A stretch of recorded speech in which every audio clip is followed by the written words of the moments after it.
Idaho Matters podcast is brought to you by St. Luke's On-Demand Virtual Care, which allows patients to see a provider from their home using a computer or smartphone with on-demand care for common ailments, such as a cough, sore throat, or a sinus issue. More information at stlukesonline.org. So you can't see this, but hopefully you can hear it. Behind every Boise State Public Radio podcast is a team working hard to bring you stories that matter. So if you value podcasts like this one, please support them.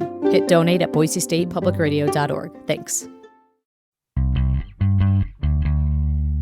From the studios of Boise State Public Radio News, I'm Gemma Caudette. This is Idaho Matters. In the novel, This Book Made Me Think of You, a woman grieving the loss of her husband receives an unexpected gift, a book, in the mail, then another one, every month, for a year. It's a story about love and loss and the way books can find us when we need them the most. And the author of this new novel, Libby Page, is joining us now. Libby, so nice to have you on the show. It's great to be here. Thanks for having me. So, Libby, this novel, my goodness, it begins, I think, with just such a tender and really, frankly, imaginative idea. And as I mentioned, she receives a book every month. And where did that idea come from? And give us kind of a quick little synopsis of the book as well before we go any farther. Great, of course. So yeah, I mean, I feel like you've done a great job of setting up the premise. So it's Tilly Nightingale, whose husband's passed away. She receives this year of books from him. And at the time that she receives the gift, she's really stuck in a rut in her life, understandably.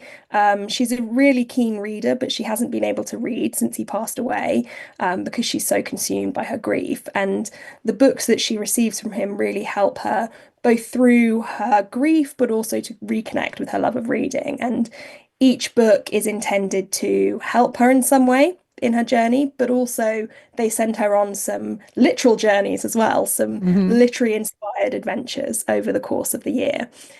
In terms of how the idea came about, the book is in large part about grief. So it came from my personal experiences of grief and how reading was such a comfort and a solace to me when I was grieving.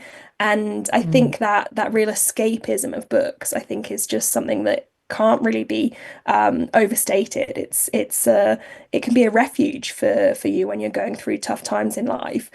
I also like that idea of, I think, anyone who's lost anyone will know that one of the things that you most want when you've lost someone you love is an extra conversation with them, just that one more chance to talk to them. And I love the idea of how books could act like that conversation that goes on even beyond death. So, Tilly feels this connection to her husband even after he's gone. And I think that was, through things like going through my grandfather's book collection and really feeling a source of connection to him through the books that I inherited, things like that, of that sense of that connection. I have also actually done a year of books for one of my best friends.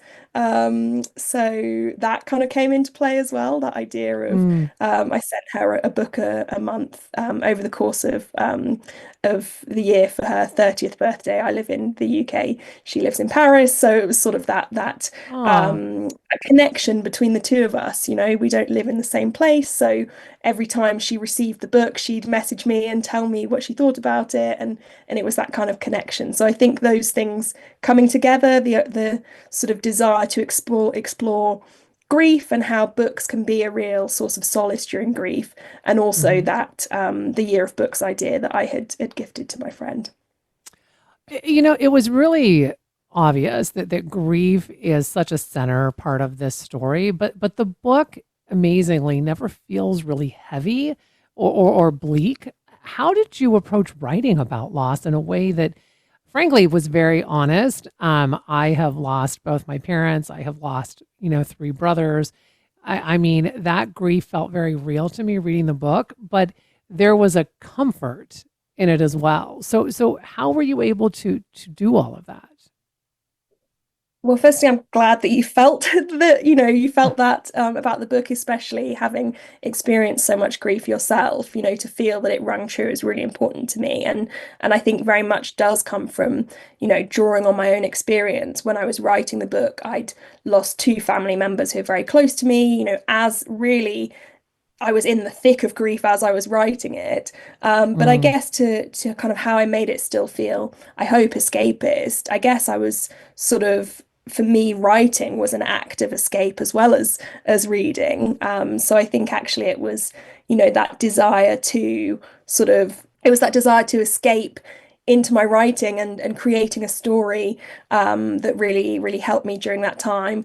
And also, I think just as a writer, to me, it's such a privilege and an honor to write books that do feel uplifting. Yes, I always try and explore very real subject matters, and I hope that people do feel that sense of, yes, this is a book about grief and how hard it can be, but I always want to offer hope because I feel like, mm, life is hard. People know the reality yeah. of how hard life is. It hits all of us.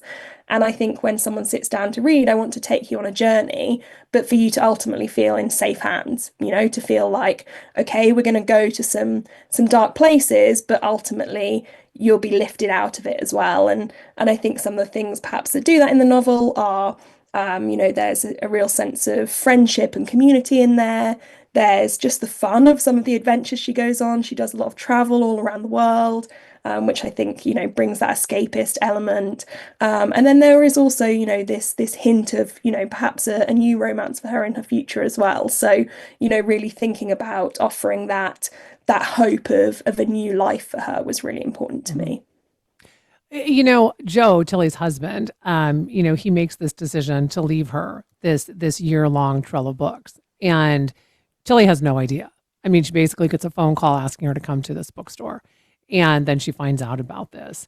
And I think this gesture that Joe made, I mean, it's highly romantic, right? But at the same time, it's pretty practical because it does take care of Tilly, I think, in a way that she didn't even know she needed to be taken care of, but that Joe was doing this, after he passed Mhm. away. I mean, so how do you think, how did you think about weaving that in there, right? That even though he's gone, he's trying to make sure that he's caring for her at least for another year.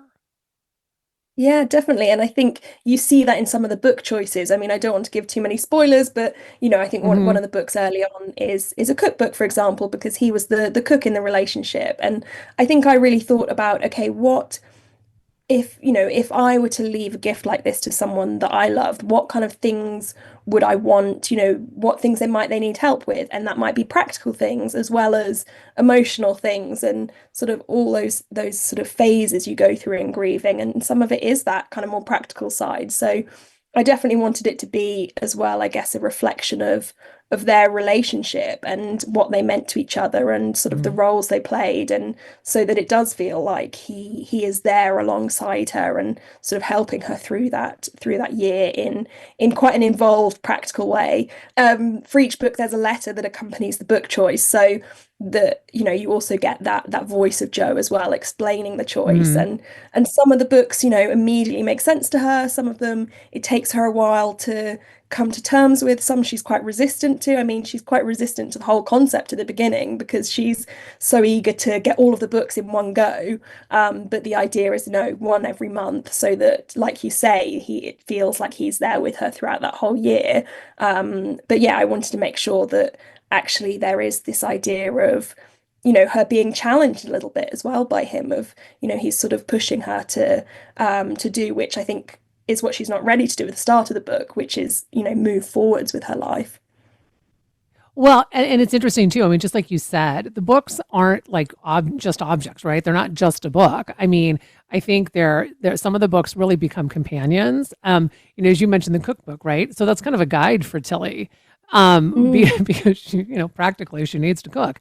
Uh, but even some of them are lifelines. So, I mean, when you were writing that, was it because you had this idea that books really can help people in very difficult times in our lives? Yeah, absolutely. I mean, the book opens with a line about the right book at the right time in the right hands, the right person can be life-changing. And I truly believe that. I think, books do have the power to change lives in so many different ways, in ways that might be practical, ways that might be more emotional, just having that place to go, reading as a place to go when you're struggling in life. So I absolutely wanted to get that across. I think this book is really my love letter to books, to reading, Mm, but also to the people who help get books into the hands of readers. So booksellers, librarians. In this book made me think of you. There's, the bookshop is very central to the book. She has to go in every hmm. month to collect the book. So that sense of kind of community and the role of the staff in the shop is really important as well. Because I think, both as a reader and an author, I passionately believe in the importance of those people, those champions who do so much to get the right books in the hands of the right people. One of the things that struck me as well is as the book goes in and as Tilly, begins to heal throughout this year, it's not just the books, but all of a sudden there are people, right? I mean, she's got friends, I mean, even strangers, other women who are helping carry her forward. I mean, how important was it for you to show grief as something that really we need to be moving through together if possible? It's funny, isn't it? Because I feel like, you know, both death and grief are sort of these absolutely inevitable facts of life. We are all going to experience them at some point, and yet I think we can be quite hesitant about speaking about death and also, grieving and what it feels like. And I think Hmm. often people can feel, myself included, when I was really in the midst of grief, you can feel really isolated. But the reality is there are so many people out there who have that shared experience. And I definitely wanted Tilly to find that, to feel like she found sort of her people who really understand what she's going through. And there's, a relationship in the book. She has a sister who hasn't really experienced grief. And, again, it's not too much of a spoiler to say that, plays a part in their relationship of the fact that her sister doesn't understand what she's going through. So I really wanted to make sure that Tilly found a community of people who really did get it, and that, that sense Hmm. of supporting one another through that shared experience. Because, I think grief is, in some ways, it's so specific because no one has lost that specific person and your specific relationship to them. And yet at the same time, it is so universal. And there are so many things that we can share and connect over. And I hope that comes across in the book, and people sort of get that sense of, if you have been unfortunate enough to experience grief, that, you sort of see parts of yourself and your experience reflected in the Hmm. book. You also take on, I think, a pretty complicated issue in the book, and that is questions around love after loss. How did you think about hope and new beginnings without diminishing, this relationship, this love that Joe and Tilly had? Mm. It was a really fine line for me and quite a difficult part of the book to write because, it was important for me for Tilly to have this sense of kind of hope and her life, having more, there being more to her story because, she's very young when she loses Joe. And I feel like I wanted to give her that sense of hope that, there doesn't have to be just one love story in your life. Is a line I think, that actually appears in the book, but it was a fine Hmm. line because I wanted to be kind of respectful to the reality of where she's at and the fact that, she still loves Joe, and actually she always will love Joe, and that's actually okay. It's okay to still move forwards whilst never forgetting and always holding on to that love for the person that you've lost. So it kind of felt like I was writing two different love stories, and kind of, Mm. yeah, that I want readers to fall in love for Joe with it, fall in love with Joe, but also to sort of be rooting for Tilly to have this kind of second chance at love. So yeah, it was definitely a balance, and I think changed some of the things about how I wrote the novel. Of, you know, I think typically in a I don't even know if I would class this as a romance novel with a capital R, but romance is a big part of it. But there is typically the kind of, the beats you expect to see in a romance novel and certain things you expect to happen at certain points. And I think I had to tread carefully there to make sure that it felt realistic, that she wasn't moving too quickly, Mm. and really keeping those two things alive, that, her love for Joe, but also giving her this sense of, it's okay to actually, love again. Mm. Before I let you go, what do you hope people take away from this book? I hope it makes people want to read.